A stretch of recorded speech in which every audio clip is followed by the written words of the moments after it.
On this episode of the AAF Exchange, a 100,000 H1-B visa fee, another looming government shutdown deadline, and a proposed TikTok deal.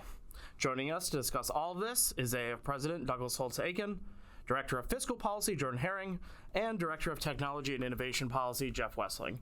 Doug, welcome back. Always a pleasure. Thanks for having me back. It's been a few weeks, but fall has started, which means football's back. The Red Sox are about to make the playoffs, and quarter zip season is upon us. So I know you're all excited about that. You haven't named one thing that I'm excited about so far. Well, we usually I pencil in a little segment for us to talk about the Patriots Steelers, but I think we both can just pretend that didn't happen. Let's just stipulate that was not worth watching and move on. Man. All right, but there's been some things happening here in D.C., so what's been on your mind?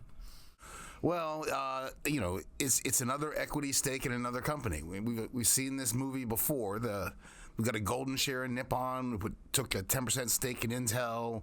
The Defense Department's now majority owner of a rare earths mine in California, and now lithium. This Thacker Pass lithium mine in the U.S. We're going to take a stake in that.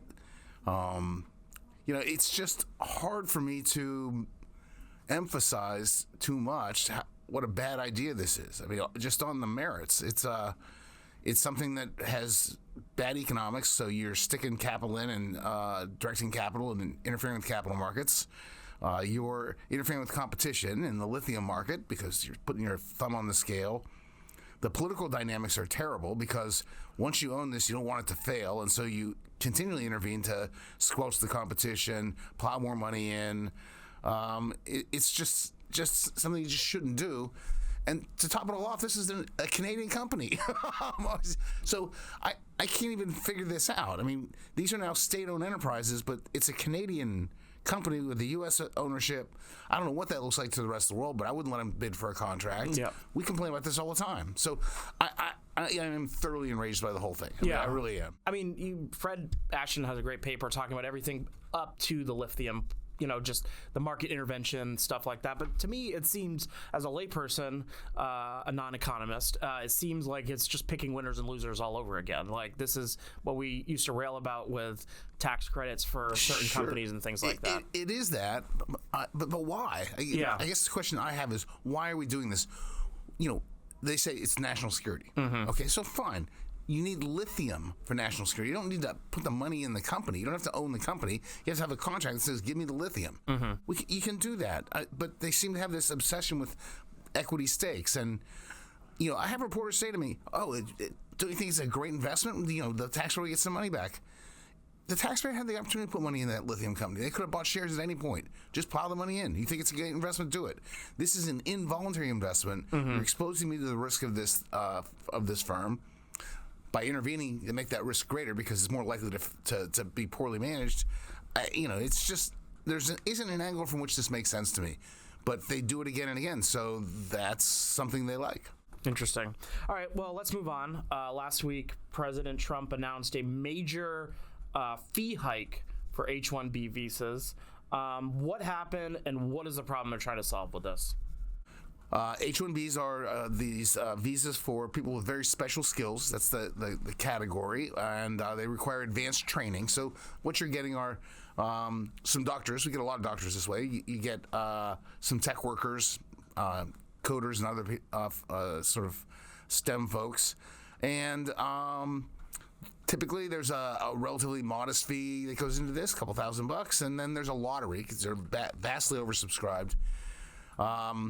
I guess the problem they're solving, and I say I guess because I don't know, is they don't like the idea of the lottery. So if you jack the price up enough, people aren't going to demand as many visas, and maybe we don't end up having an oversubscribed lottery. Other than that, I don't know what problem this is supposed to solve. They claim, like if you read the executive order, that there's an unfair playing field and the American workers are being harmed somehow.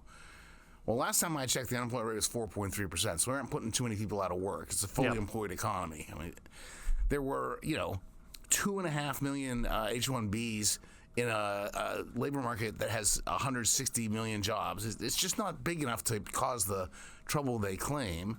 And, if you had a problem with like relative wages, the answer is to allow the H-1B workers to change firms. Because right now, once you get them in the lottery, you take your H-1B worker and they're stuck in the firm for 3 years, maybe another 3-year renewal. They can't go anywhere. So if you've managed to get somebody and underpay them, so you're undercutting the American worker, they're getting screwed as well. So let them change jobs. They'd go to an employer, make more money. Yeah. The job would open up. They'd have to pay more. The American worker would get it. He'd be paid more. She would be paid more. The solution here is more competition, not more government interference, and that's where we're going. Yeah. What's the likely impact of this change? I mean, I know it's supposed to only be 1 year, but what is the likely impact of this if this stays in place? If it's permanent, I think what you really do is harm the smaller firms. They can't compete in this framework. So this doesn't change Microsoft's outlook at all. You know, they're all the large tech companies are fine. It's the smaller tech companies that don't get access to these workers. And there isn't any real evidence that these workers are harming anyone. And there is some evidence that their presence in the U.S. labor market creates other jobs. And so you don't want to have some firms unable to take advantage of high-tech workers, and that's what we'd be doing. You alluded to a solution being more competition, but yeah, what should reform in this area look like? I think reform in this area should look at how many are we going to have. If we're oversubscribed, we need more, not fewer. There ought to be the ability to let the spouses of the H-1B workers also work. They can't right now, so that doesn't make any sense. But if last time I checked, people with high educations, typically married people with high educations, and we're parking one on the sidelines, we need workers and skilled workers, so fix that.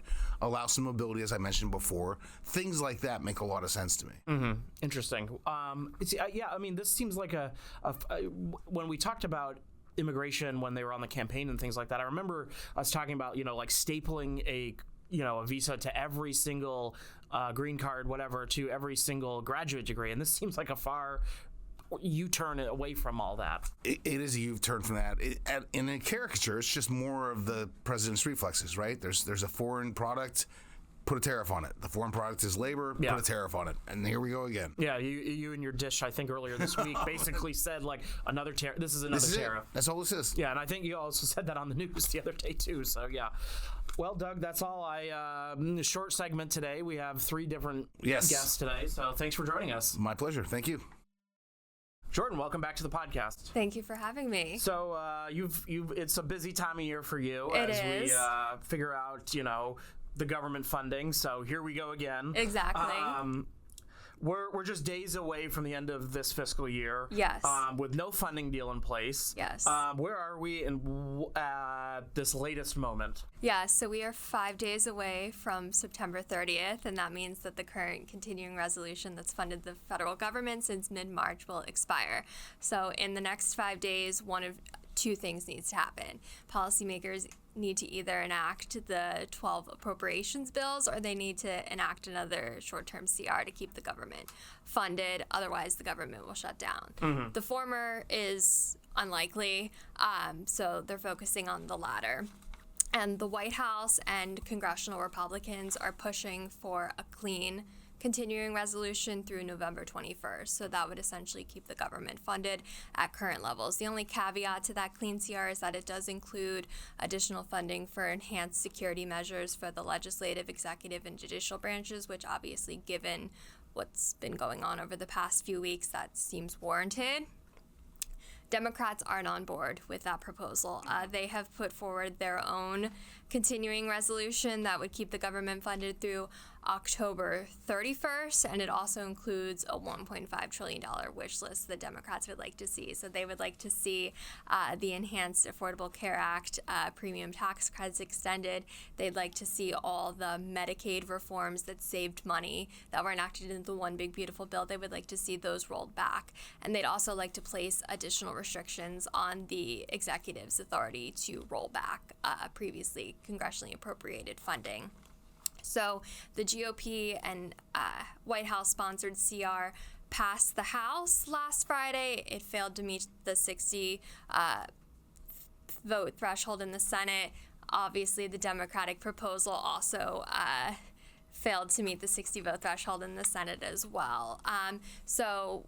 Leader Schumer and Leader Jeffries in the House did try to request a meeting with President Trump to discuss the negotiations. It was set to be today. Trump obviously has canceled that meeting. He views the wish list that the Democrats are putting forward as pretty much a non-starter and an unserious offer. So things kind of are at a bit of a standstill. Also, you had the Office of Management Budget did put out a memo yesterday advising agencies to kind of come up with possible reductions in the workforce. It's another way to kind of jam Democrats in this whole spending fight. They basically have said, OMB has basically said that employees that are not funded either via mandatory funding or via funding from the One Big Beautiful Bill, they could possibly be eliminated from the federal workforce. So this is, again, another way for Republicans to kind of jam Democrats in this whole funding fight. So that's kind of where we are right now. Congress is currently out of session until Monday, and I know that Speaker Johnson isn't not expected to call the House back until after a potential shutdown has already started. So it seems like we're in the middle of this posturing. We're still posturing before the deadline over the CR specifically. Yes, and I will say that I do think Republicans have the upper hand in this because the clean CR that they are proposing and want, it's extending current funding levels, and these funding levels were enacted during the Biden administration when Democrats controlled the Senate. So the question becomes, what has changed that now Democrats aren't in favor of this? And it's essentially extending the CR that was enacted in March, and you did have 10 Democratic senators, including Leader Schumer, vote in favor of that CR. So I would say Republicans kind of have the upper hand, and the question to ask Democrats is what's changed when we're essentially just wanting to extend funding that you did agree to during the Biden era. Right. So what I know you've written on this, looking at the bigger picture, I know you've written on like the appropriations process in general. Yes. Is there no hope at all to get some of those appropriation bills over the finish line? Not by maybe not even at the September deadline, the end of September deadline? Yeah, I mean, obviously it won't be end of September. So there has been progress made in both the House and Senate on appropriations. The House and Senate have each individually passed 3 bills out of chamber, but they haven't conferenced on either of those bills, and they haven't, obviously, because they haven't conferenced on them, none of them have made it to the president's desk. The idea with the short-term CR through November is to give lawmakers an additional 7 weeks to make some progress on appropriations bills and then either move to enacting an omnibus bill or possibly a full year CR. But the whole point of this short-term CR is to buy additional time to negotiate on appropriations. But it's not uncommon that work on the appropriations bills hasn't been completed by the end of the fiscal year. The last time Congress actually did this on time was back in fiscal year 1997. It's been a while. It's been a while. Neither of us were working in this town. No. So, all right, let's say that we don't get a deal by what is it, next Tuesday, next Wednesday? The end of the month. Yes. What happens if the government shuts down? What would be the expected economic impact? Yeah, so I mean, obviously the absence of any appropriations legislation, so whether it's the full 12 bills or a CR, will trigger a government shutdown. So essentially what's going to happen is federal agencies are going to have to cease all non-essential discretionary services. So there is a distinction between non-essential and essential. So agencies have what's known as contingency plans that kind of in the event of a government shutdown, what is deemed an essential service or a non-essential service. And essential services are basically going to be things that are related to like public safety. So in the event of a shutdown, you're still going to see the armed forces operational, prison guards are going to be operational, TSA agents and air traffic controllers are going to be operational. Now, mind you, they're required to report to work. They're not paid during the shutdown because federal agencies can't spend money during a shutdown until appropriations legislation is enacted. So you're going to see a furlough of non-essential employees. I would say you're going to see a furlough of non-essential employees. Now, importantly, mandatory spending is allowed to continue during a government shutdown.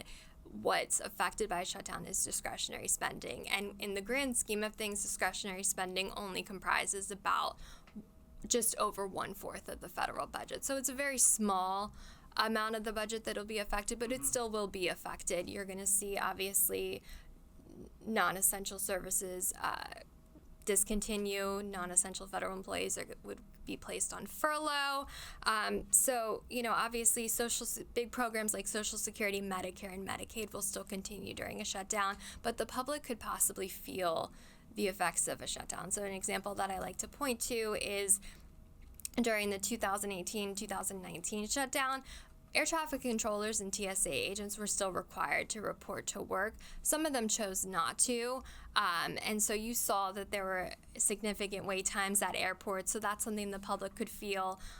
Social Security and Medicare benefits will still continue to be paid, but benefit verification and the issuance of Social Security cards would not happen in the event of a government shutdown. If you look at the IRS, income verification and Social Security number verification wouldn't be able to. So you're going to see the public would feel some impact.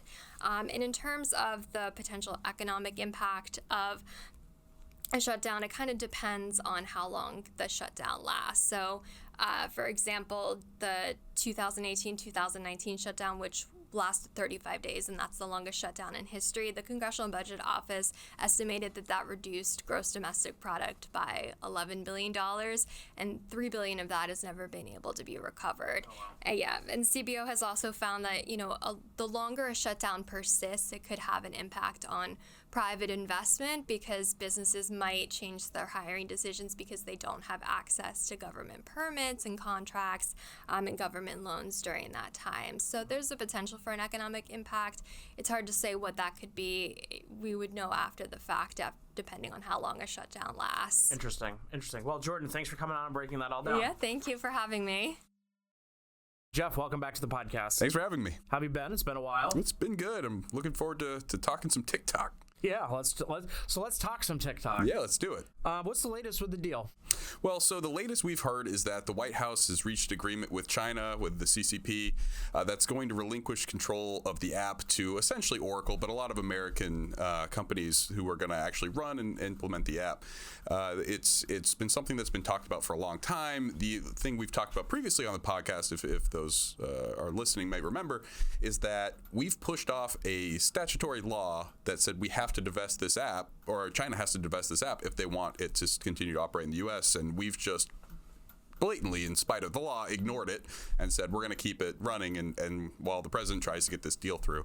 So it sounds like they've got the makings of a deal, and theoretically that could relieve some of the tensions with the law because now it'll be in American hands, but there's still some kind of outstanding questions. Interesting. Yeah.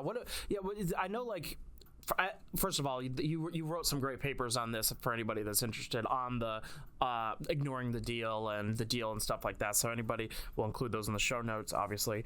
But obviously the security concerns were what started all this. So does this deal address those concerns? It's not clear. Unsurprisingly, we don't have all the details yet, but the way I've seen it phrased in the news is that the United States app, I think that will be run by Oracle, will lease the algorithm from China. It sounds like they'll keep most of the data here in the U.S., and that was one of the big concerns for the Supreme Court, was the data, our Americans' data being sent over to the CP where they could use it against us. The question is more about the app's algorithm, though. That is what's going to recommend content to the users. And the concern at the time, which again didn't really factor into the Supreme Court decision as much because there's a lot of First Amendment issues, is that the CCP could send propaganda to the U.S., influence discussions and shape American opinion because they'd have such a strong say in what we saw and viewed. And if you're leasing the app from China, you're going to be using Americans' data on it. You're going to be kind of training it as you want it, but there's still some level of control that ByteDance and the Chinese are going to have over this app. So it depends on, I guess, what the lease agreement actually looks like and technically how they implement it. And we don't have all those details yet, but it's something that we should be pretty concerned about, because if the app is sold to the U.S., but ByteDance still controls the algorithm, that doesn't alleviate the concerns. And I'm pretty sure the law has specific provisions about the app itself or the algorithm itself. And without relinquishing real control of that algorithm, I don't think that this actually is going to solve the real security concerns that drove passage of this legislation in the first place. Yeah, it seems that like maybe the security concerns weren't as, if we keep ignoring it, we've ignored the law that's already there, and if we made this deal without thinking through, maybe they weren't as bad as they thought, or we just didn't care as much as that was said. Yeah, I mean that's something we've talked about before, and it's something we're going to keep talking about for a while. It's that we had one of two options: either A, this app isn't that much of a security risk, and we just violated people's First Amendment free speech rights for no real reason, or B, the security concerns are very significant. Maybe we're going to address some of this with this transaction, but I'm not sold yet. I'd like to see more details come out about specifically what that's going to look like. So speaking of more details, where do we go from here? What's next? I think what's next is we just got to keep an eye on it. Right now, the deadline for enforcement of the law has been extended again while they dot the I's and cross the T's. But it's something that we're going to all have to be paying pretty close attention to, and Congress specifically is going to have to keep an eye on this because they've passed the law. If they want it enforced and they want to protect American citizens, they're going to have to make sure that this leasing agreement, whatever it actually ends up looking like, doesn't put more Americans at risk. And what happens next is for American users, we're still going to be using TikTok. Practically speaking, I don't think most Americans are going to notice anything. But that doesn't mean it's not something that's concerning for them, especially on the back end. What is going to China? What does China have control over? And obviously... Or what are they feeding our feeds? What are they feeding our feeds? And I think a lot of people don't really care that much in a weird way because there's so much distrust for the tech companies writ large.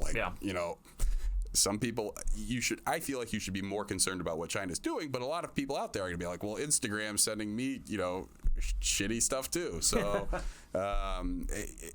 it's something on a practical level. I don't think most people are going to notice the difference, but when you really dive into it, it's still very concerning. And I think we have no, judicial remedies at this point. It's just going to come down to, does Congress want to act and say, no, this deal's not enough, you have to do more? Because that's really the only way I see anything happening unless we have a change of administration. Yeah, it's really funny when I see like the same video on each of my apps. It's like, well, is there any real difference between any of these apps? Or maybe they're just banger videos, Kyle.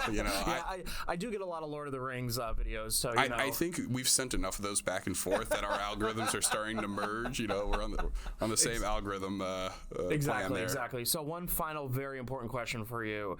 USA. Yeah, USA is going to win the Ryder Cup. Scotty Scheffler, best golfer in the world. Yeah.